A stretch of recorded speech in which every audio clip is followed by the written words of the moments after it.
काय सांगाल आज महिला तुमच्या दिवशी आला काय महिला महाराष्ट्र शासनाच्या ग्रामविकास विभागाने आणि रामभाऊ मार्गी प्रबोधिनीने राज्यभरातल्या नेतृत्व करणाऱ्या ज्या ग्रामीण भागातील महिला जनप्रतिनिधी आहेत त्यांचा नारी शक्ती संगम हा या ठिकाणी आयोजित केला आहे।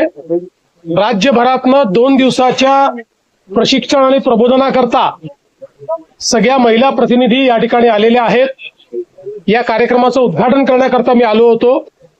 या माध्यमातनं उत्तम कार्य करण्याचं प्रशिक्षण, शासनाच्या विविध योजना त्यांच्या माध्यमातनं महिलांपर्यंत कशा पोहोचवता येतील आणि ज्या प्रकारे देशाचे प्रधानमंत्री मोदीजी आणि राज्य सरकारमध्ये आपल्या महायुतीच्या सरकारने ज्या योजना केलेल्या आहेत त्या शेवटच्या व्यक्तीपर्यंत कशा नेता येतील, महिलांपर्यंत कशा नेता येतील या संदर्भातलं प्रशिक्षण हे या ठिकाणी देण्यात येणार आहे।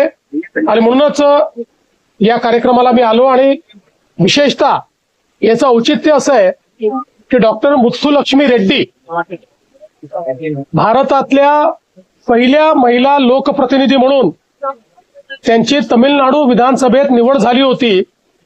त्या निवडीला 100 वर्ष हे आता पूर्ण झालेले आहेत। त्याचं औचित्य साधून महिला दिनाच्या निमित्ताने हा महिला शक्ती संगम कार्यक्रम या ठिकाणी आयोजित झालाय। सर, युद्ध सुरू आहे आणि युद्धाचा फटका भारताला सुद्धा बसेल असं सुद्धा शक्यता वर्तवली जाते। 60 रुपयांनी गॅस सुद्धा मागलाय, कसं पाहता काय आव्हान करा लोकांना या संदर्भात? बघा, मी पहिल्यांदा आपल्या सगळ्यांना सांगतो आणि विशेषतः माध्यमांना सांगतो, लोकांमध्ये पॅनिक तयार करू नका। भारत सरकारने अतिशय स्पष्टपणे या संदर्भातली भूमिका मांडली आहे। भारताच्या एनर्जी सिक्युरिटीच्या संदर्भात कशा प्रकारे मोदीजींनी पावलं उचलली आहेत ही आपल्या समोर आलेली आहेत।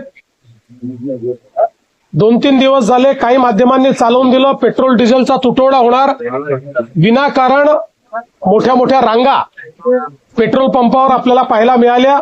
भारत सरकारने सांगितलं अशी कुठलीही कमतरता होणार नाही। त्यामुळे युद्धजन्य परिस्थिती आहे, जी परिस्थिती उद्भवेल त्याचा सामना करण्याकरता भारत सरकार मोदीजींच्या नेतृत्वात सक्षमपणे उभा आहे।